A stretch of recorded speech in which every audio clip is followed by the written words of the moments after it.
Hi, I'm Roxanne Richardson, and this is the Casual Friday podcast. In this week's podcast, I have a project update on the sweater I've been knitting for my grandnephew Henry, and I received a surprise package at my post office box. This package not only brought with it a lot of yarn and potential knitting projects, it's leading me on an exploration of the many uses for variegated yarns. So let's get started.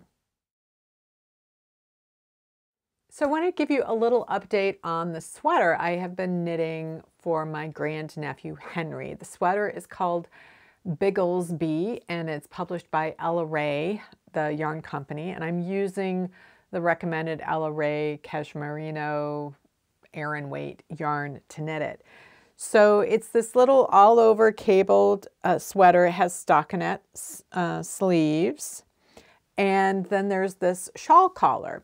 So the pattern calls for it to be knit flat, bottom up in pieces, and then seaming it. One of the reasons for doing that is so that when you have an all over pattern repeat like that, at the seam lines, you can have however many stitches you need to give you the total width you need. So you may not have full repeats, so you might not be able to work something like that in the round.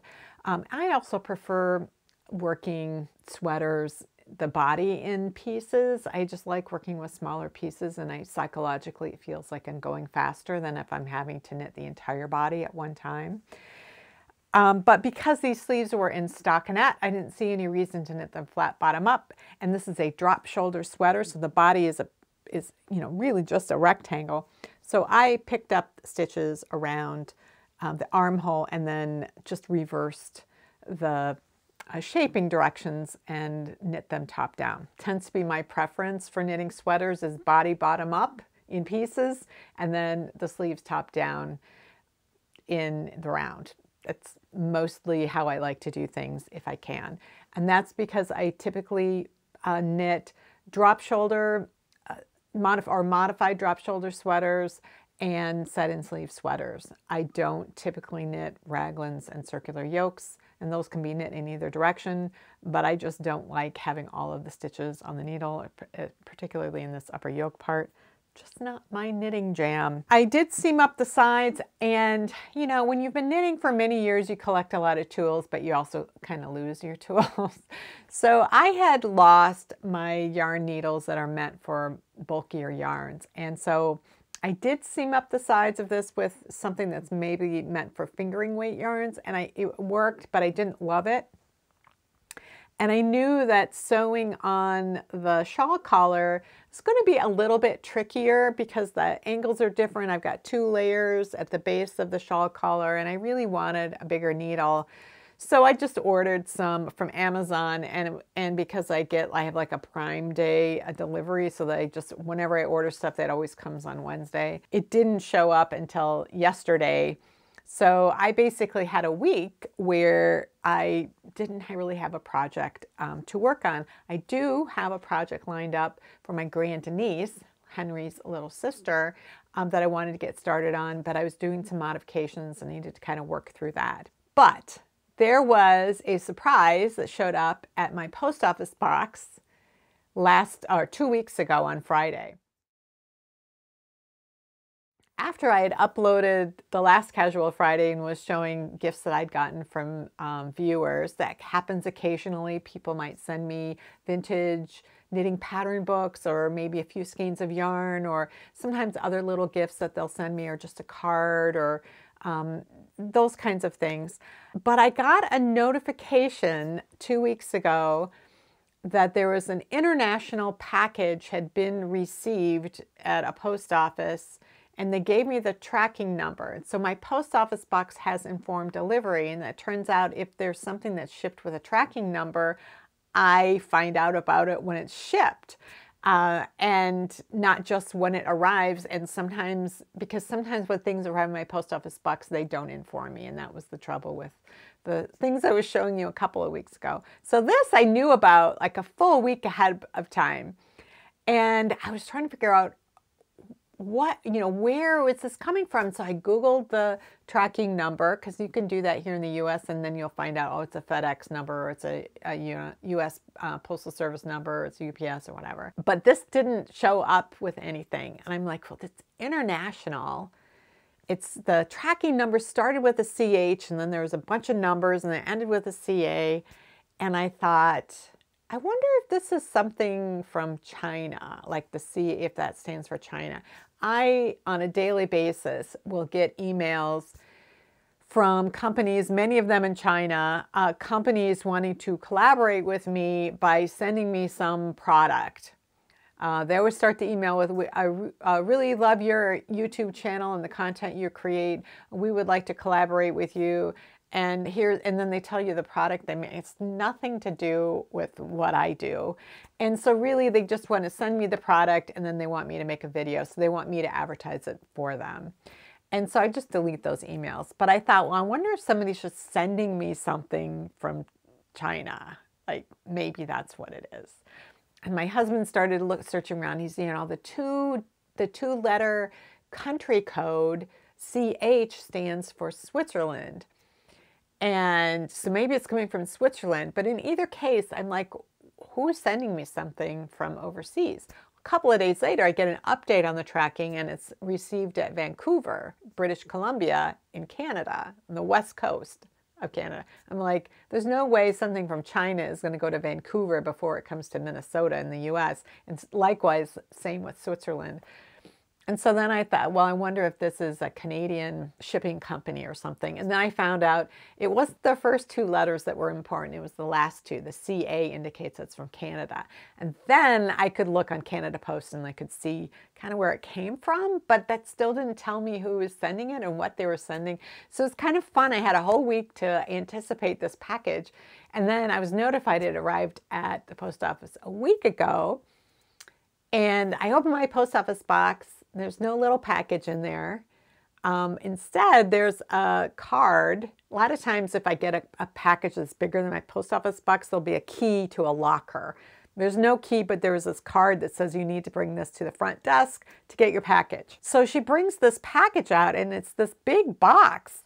And I'm like, now I'm really curious. So I recorded myself opening that. So we'll go to the overhead, and I'll show you what was inside the box, and then we'll talk about what happened after that. Okay, so I already know from looking at this list right here that this is a box of yarn.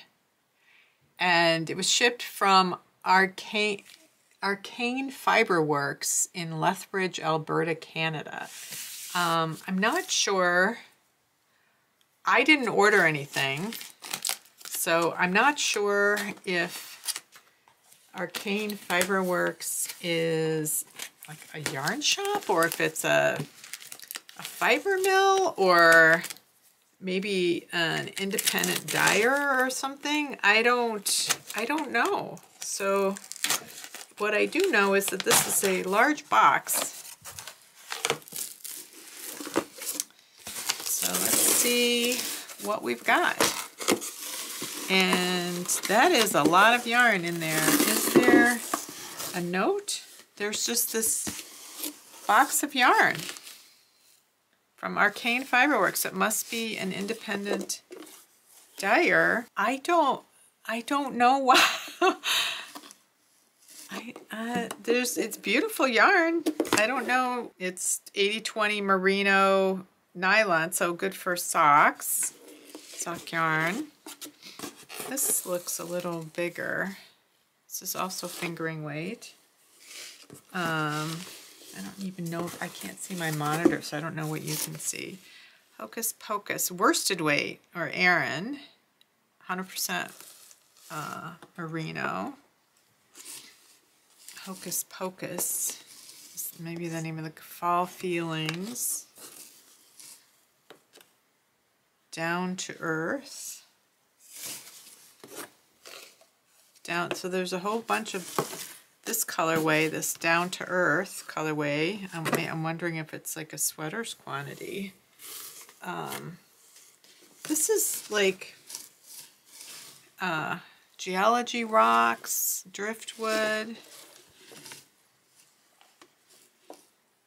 for all the trees. There's just so much yarn in here, you guys. And I don't understand why.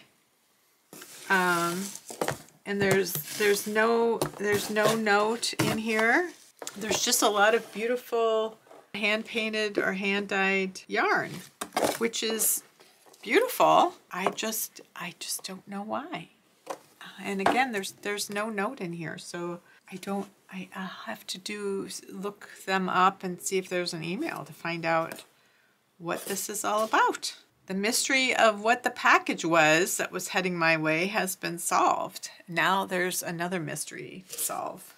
So as you saw, the box was full of yarn. There were 25 skeins of yarn, including 8 skeins of the worsted weight yarn in a single colorway. So a sweater's quantity of that. And all I had was the name of the company. So I Googled that and I found the website for Arcane Fiberworks and saw this lovely family photo of a husband and wife and their 2 kids. So I looked at the photo, and my personal bias is just with the majority of the people I know who do knitting and dyeing and weaving and all the fiber arts are women. I do know men. Some of them are friends of mine, but typically it's women. And so I assumed it was the wife who was the dyer, but then I started reading and no, it's the husband. Now she might be involved in some way in the family business, I don't know, but he's the dyer. As knitters, if we are doing something like stranded color work, a lot of times picking the colors we're going to do for stranded color work can be tricky. And so you can use different tools like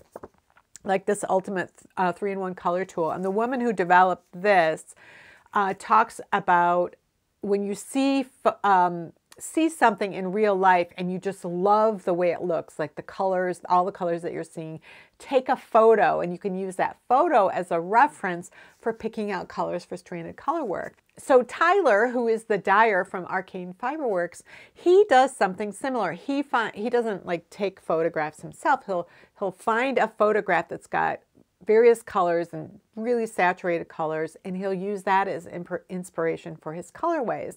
So if you go to his website, you'll see the inspiration photo right next to what the colorway looks like.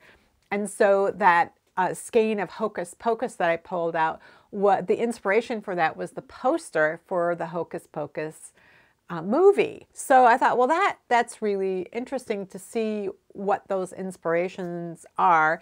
And he also has a YouTube channel where he shows his dyeing process. So I always love seeing different ways that people do something. And so yeah, it's just interesting to see his approach and how he does things. So I will link to the Arcane Fiberworks website down below, as well as to his YouTube channel. So if this is something that's interesting to you, you know, the dyeing and how it's done, and just finding other dyers out there that you might be interested in, that's something that you might find beneficial. In the meantime, I had a box of 25 skeins of variegated yarn, and I didn't know why.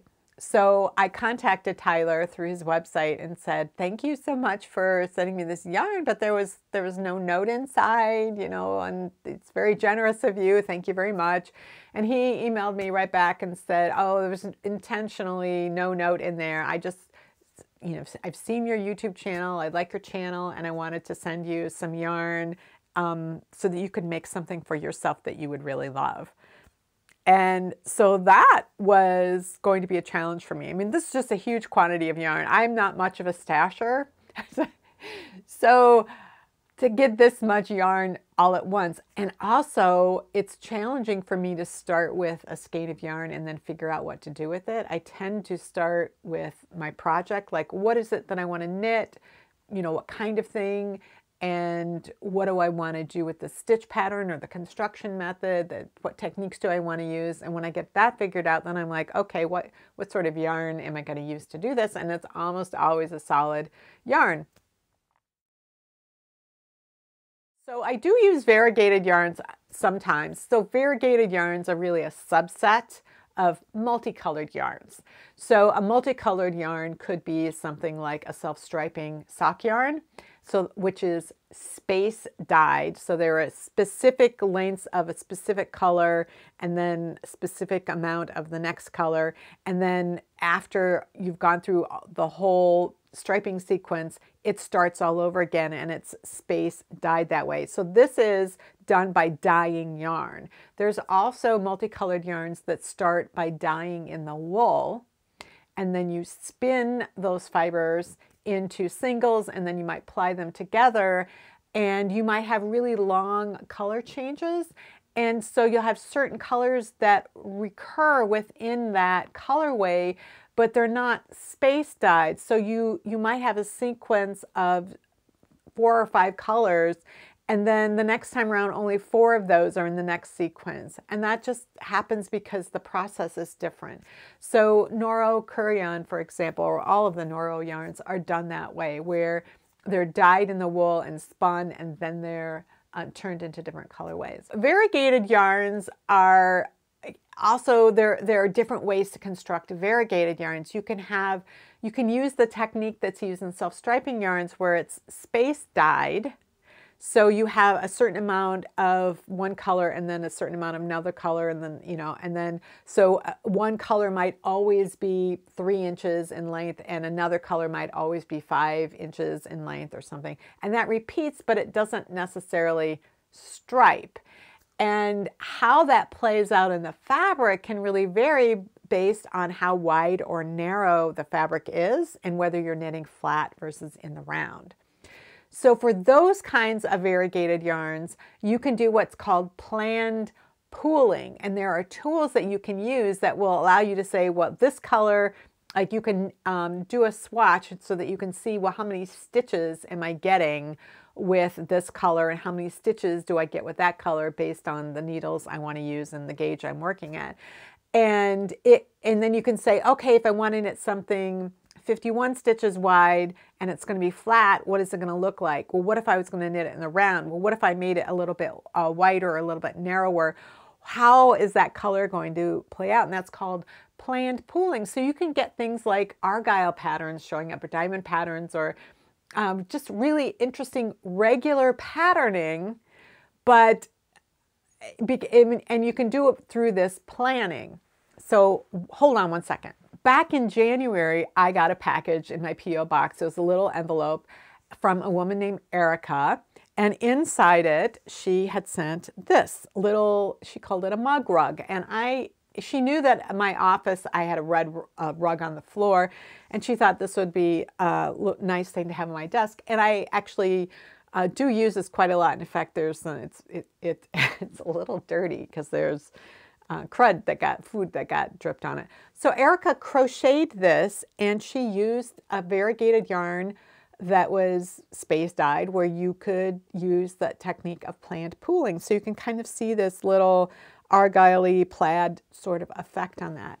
But then there are variegated yarns like the ones that Tyler sent me, where the dyer has skeins of yarn, like the hanks of yarn, laying in like a catering tray, and then they take different colors and they're pouring them over different parts.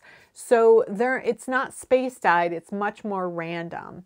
And in that case, you don't always know what you're going to get. And so that can be tricky. Now, back when I came back to knitting in 2005, after kind of a couple of year hiatus, my whole knitting life changed. I found knitting blogs online. I found Yahoo email groups that were devoted to like sock knitting or this kind of knitting or that kind of knitting. And I was able to find in-person knitting groups for the first time, as well as online communities like in the email groups. This is before Ravelry. And I really expanded what I was knitting. Before that, I'd only been knitting sweaters, mostly flat in pieces, bottom up, and seaming them. And I started knitting socks and mittens and hats and all kinds of things and exploring different techniques. I discovered the Master Hand Knitting program, and I'm like, oh, now I have a way. I was introduced to how I can always learn more about knitting and new things. And so one of those things that I started noticing back in 2005, when I go to yarn shops in different towns with other knitters, we might be going to some kind of an event, And so we'd go to these new yarn shops. I would see these hand-dyed skeins of yarn that were just gorgeous, and I would fall in love with them and I would buy them. And sometimes they would turn into something really great, whatever I happened to be knitting with it. And other times things did not go well at all. Just like you can have planned pooling, more often you can get unplanned pooling. And you can get pooling, so you get big blobs of a color or flashes of color in parts of your thing, and it's maybe distracting. So it was a challenge to learn how do you use variegated yarns effectively so that you can get something you like. And so there were various tips and tricks back then. And I think indie dyeing was really, this was the new, the beginning of it. So the dyers were really learning what worked and what didn't work as well. I played with them for a while, and then I realized, well, what I really like in multicolored yarns tends to be self-striping sock yarns. So I do continue to occasionally work with variegated yarns or multicolor yarns, but not a whole lot. I thought it was time for me to come back around and see what was new or what was different, what I'd forgotten, things I never knew, what was available out there to learn how to work with variegated yarns. Two of the things that I found right away were some videos. Now, back in 2005, that wasn't a thing. YouTube didn't exist either. And even when those things started to exist, like Ravelry and YouTube, they were in their infancy. And so now it's, 15, almost 20 years. And so there's way more out there to look up and find out and to learn about. And so the two videos I found, one of them is from Tanya at Nerdy Knitting. That's a YouTube channel. She's a master knitter and a certified knitting teacher, and I think she's got some kind of other certification as well. So this video is called 6 Tips for Working with Variegated Yarn, and I thought it was a really great video. It reminded me of some things I'd forgotten, and then exposed me to some ideas that I wouldn't have necessarily thought of. And she also had a book recommendation, The Essential Guide to Color Knitting Techniques by Margaret Radcliffe. So I ordered that book. I haven't received it yet, but there's a whole chapter on multicolor yarns, working with multicolor yarns. So those yarns might be gradients, they might be self-striping, they might be dyed in the wool, like the Noro type of thing. They might be space dyed, they might be more random. So that she's got a whole chapter on that. So I thought, well, that's really good to know. And then I found another video by Taylor from Wool Needles Hands. That's also a YouTube channel, and I'll link to those down in the show notes. And her video is called A Yarn Dyer Shares 5 Things to Avoid with Variegated Yarns. So she dyes yarns, and some of the yarns she dyes is variegated. So she had some good tips. And one of the things that Taylor said in her video was two of her tips, she says, sound like they conflict with each other. And one of her points was that people have different opinions about what they like. And so a result that you get, you might really like, but another knitter might not like. And the point is to understand what can happen and then make a decision about, is this what you want to happen in yours? So she had some really great tips with combining variegated yarns with another yarn that I thought was really interesting. So both of those videos gave me a start. In the meantime, I had laid all these yarns out on the counter, and my husband was looking at some of them. And what I realized was they were 3 single skeins of worsted weight / Aran weight yarn. And then there were 3 skeins of DK weight. So they were all 3 different colorways. And then there were 8 skeins of a sweater's quantity of one particular colorway. And then the rest, I think it's 8 or 9, were fingering weight. So those were 80/20 merino nylon, where the other ones were all just 100% superwash merino.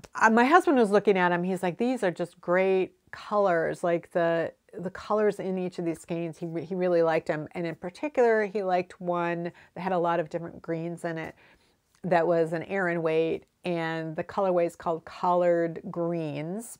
Every few years I knit him a hat, so that's the kind of thing I could knit a hat with a single skein of Aran weight, no problem. And normally I'd have quite a bit left over as well. When I knit hats for my husband, he will go on Ravelry and he will look for something that he likes.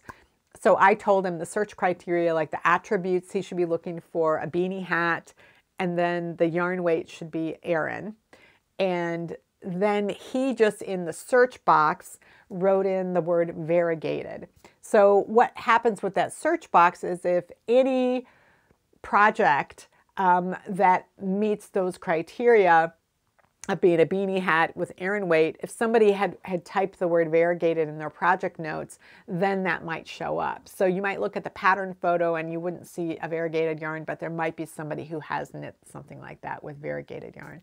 So he found a hat pattern that was really cool. This is the hat right here. It's called Whip It. And I'll go to the overhead and show you a close-up. I thought it did a really effective job of working with the variegated yarn rather than working against it. So let's go to the overhead and then I will give you a closer look at this particular hat pattern.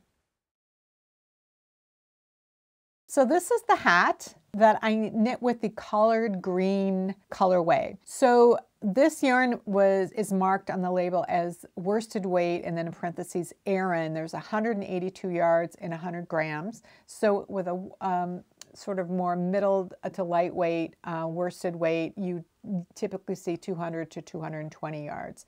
So there is less, so it is a little bit thicker, but it is superwash wool, which means it has more drape and it isn't going to have any halo. And some people might experience that with a superwash wool, it might stretch out more easily and not have that kind of elasticity where it comes back into shape as well. And so one of the things I like to do if I'm using a superwash wool with something like a hat is to treat it as if it was a yarn one weight lower. So I looked for patterns that were for worsted weight yarns, even though I was using an Aran weight. So my husband found this pattern. This is one he wanted. What I noticed was that the pattern also calls for going down a couple of needle sizes. So it's calling for knitting this worsted weight yarn on a US size 4 needle, which is a couple of sizes smaller than you would normally knit. And then the gauge accordingly is quite a bit tighter than what you'd normally see. Sometimes if you see that somebody it calls for a size 4 needle, it's because they're a very loose knitter and so they're actually getting a regular gauge, but that's not the case with this. It's more like a 6.5 to 7 stitches per inch type of gauge. So it's fairly firm, but it's still plenty stretchy, but it is going to be more weather resistant, but it takes more yarn because each of the stitches is smaller and therefore more stitches are needed and then more rows are going to be needed. This skein had 182 yards in it and this is how much is left.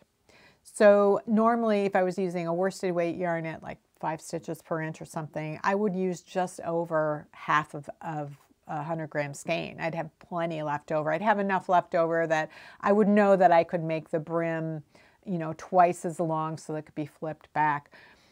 So this used nearly the entire skein. So this stitch pattern is really interesting. It's a decrease that isn't a decrease. You start with 2 stitches and you end with 2 stitches. So you slip a stitch, knit a stitch, and then do a yarn over. And then you pass that slip stitch over both the knit stitch and the yarn over. So you're decreasing by passing that stitch over and off the needle, but you're increasing by doing the yarn over. So you're maintaining your stitch count, but you get these diagonal stitches from the slip stitch being passed over 2 other stitches. So that does some interesting things with breaking up the variegated color work. And I just think it adds a really interesting texture to the hat. The brim is done with what the designer calls linen stitch ribbing. And so it is pretty stretchy. It's much stretchier than I expected it to be because linen stitch tends to be a pretty firm fabric. So the way that this linen stitch works is that on one round, you will have the yarn in the back of the work. You'll slip a stitch and knit a stitch. And then you bring the yarn to the front and you'll purl a stitch and slip a stitch. So the yarn is moving back and forth, and the 2 stitches that are next to each other, one is being slipped and one is being worked with the yarn in that position.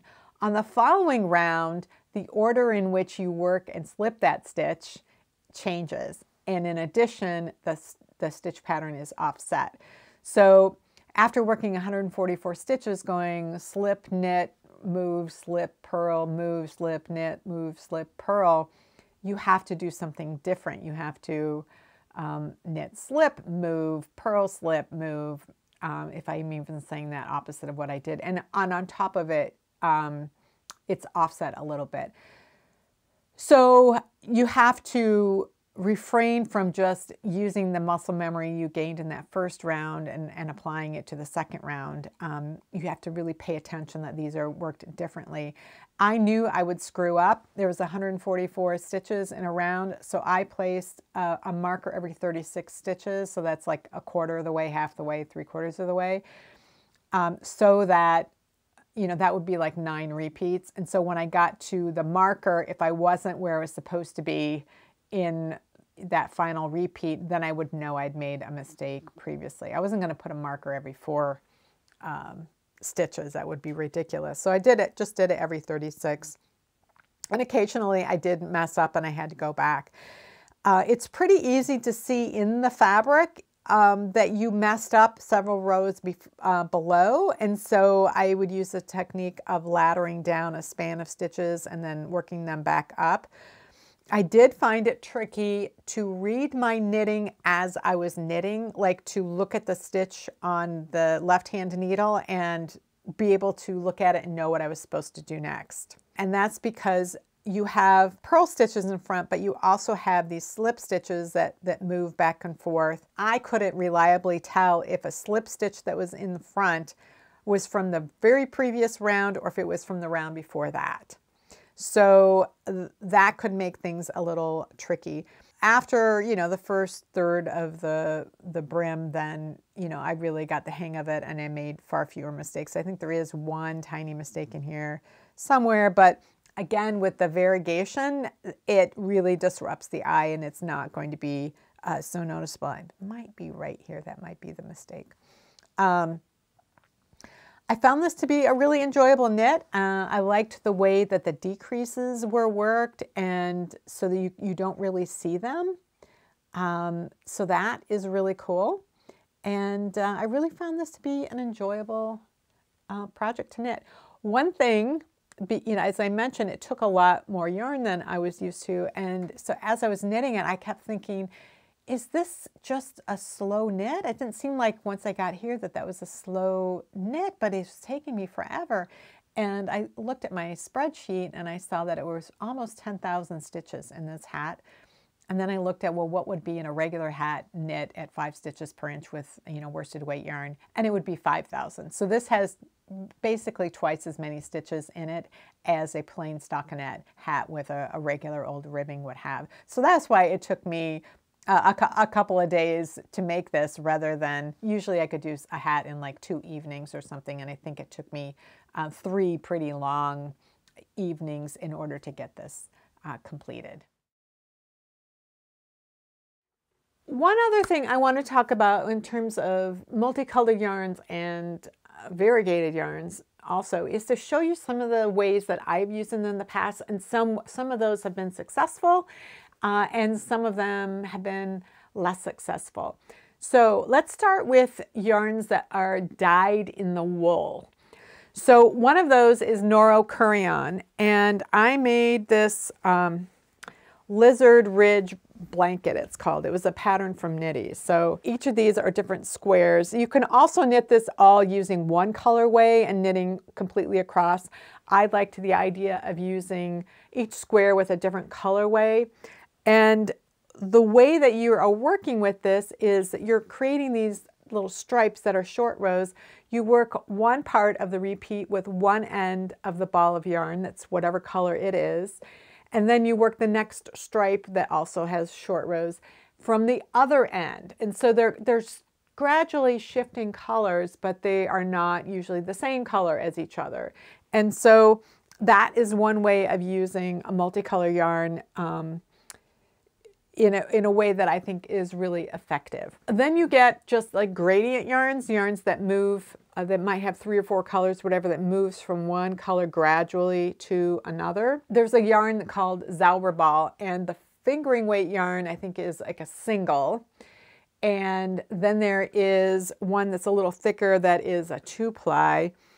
And that's this one. So it shifts from the pink to the purple, And then you get sections that has the pink and the purple blended together, and then it shifts again. So it's sort of like self-striping, but it's just really gradual color changing.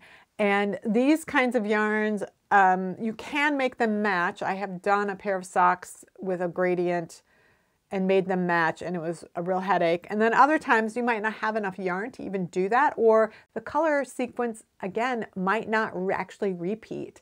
And so you can't make a pair that match. And so the other sock to this is, you know, it's just different. They're not twins. This one's got a lot more of the tweedy look, the marled type of section of the yarn, and this one has something different. So if that's something that would drive you crazy, you shouldn't use a yarn like this. But if you're willing to let go of of having everything matchy-matchy, and I was willing to for this pair, and usually I'm not, then this can be something that you might work with. One of the earliest things I did in 2005 was knit a pair of socks. It was a really popular pattern on all of the knitting blogs at the time. Again, this is before Ravelry, and it was a sock pattern called Jaywalker, and it used a chevron pattern. So you could use self-striping yarn for this, and it would make the stripes all zigzaggy, but it also worked with variegated yarn. So it was a way of shifting the direction of the color, and so the blobs that you might get would be different. Where's the match to this? So if you look at the two socks, they do not zigzag in the same way.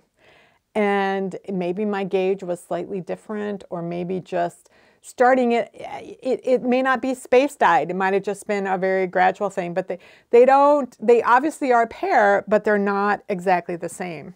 This is a sweater, a pattern called the Wonderful Wallaby. It's a bottom-up seamless raglan sweater with this little kangaroo pocket on the front, and it's got a hood on it.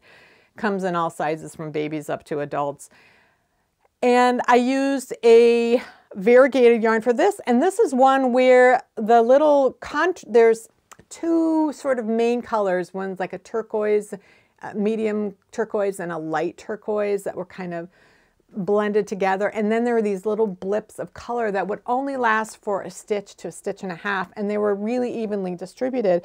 So this, like, to me was ideal, and it worked really well. It worked similarly when working the circumference of the body versus working the circumference of the sleeve, which changes in size. So that's one of the things with variegated yarns is that you might get something that looks really nice in one circumference, and then something else you'll start getting that flashing or the pooling that you don't like.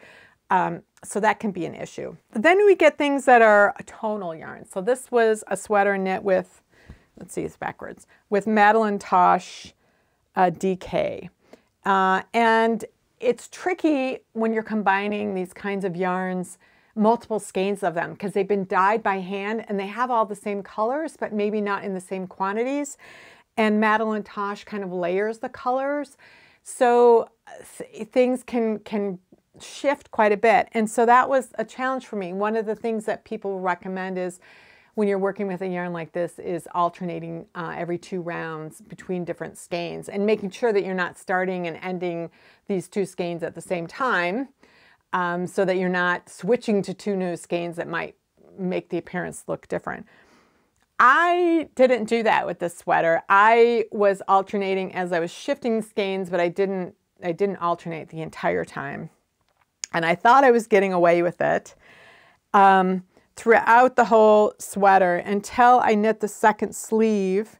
And I don't know how well, you can kind of see how this area right here is quite different. Like this color appears throughout the sweater, but this is just a lot of pooling of that color. And so that's my one disappointment with this sweater is that, but most people don't notice it unless I'm like, oh, look, you know, I did what happened. It isn't too much of a thing. Now, my plans originally for this sweater was to let the yarn do the work and just have it be in stockinette. It was a beautiful yarn, just let that do the work. And that sometimes is the advice, is that when you have one of these, you don't want to introduce a stitch pattern because they'll fight with each other. And what I found was when this was in stockinette, I just didn't like it. And so my idea was I will just use some kind of simple stitch patterning to give it some texture and have it look really great. And so I designed this sweater that is like anything but simple. Like this is like, you know, the cables, and then I've got this diagonal rib that changes directions with the rib, with the waist shaping, and, you know, all these cables and saddle shoulders, and I kind of over designed it. I still like the sweater. I like the way it fits. There's some things I would change now, that I would take certain elements out. But overall, I think in this case, the stitch pattern really helped with that particular one, but I didn't know that until I started swatching. So this is one of the things that I think is going to be interesting for me to kind of come back to and address again.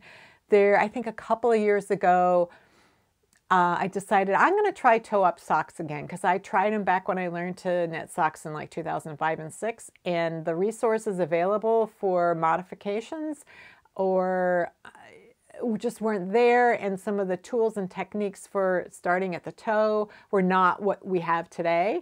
And I had 15 years of sock knitting experience and making modifications. I'd finished the master hand knitting program. I just knew a lot more about construction and fit. And I thought, let me try this again and see what I think. And it's still not my favorite way of knitting socks, but I don't hate it the way that I did so many years ago. So I think it's valuable for me to not make a permanent opinion about things, but to come back around and try things again at a later date when maybe I've had experience in something else that might help me in that situation. So that's my plan with this box full of variegated yarns, is to figure out how to use them and different ways to use them. And the other thing that's really nice is some of those heavier weight ones, the DK and the sort of the Aran weight ones, because they're superwash, I can use those for service knitting projects. So, I mean, there's a limit to how many hats me and my husband need. But often I am not able to donate hats that I knit that are experiments and somebody could wear. I can't donate them to our guild's service knitting, because they were knit in non-superwash wool. And so this could be something that could be, I could use some of those skeins for. There's a few of them in there that I definitely want for myself, and we'll do some experimenting. Well, that's it for this week's Casual Friday. If you have any comments or questions about today's video, or suggestions for videos you'd like to see in the future, you can leave those down in the comments below, or join the discussion in my Ravelry group, Rocks. Thanks for watching, and I'll see you next time.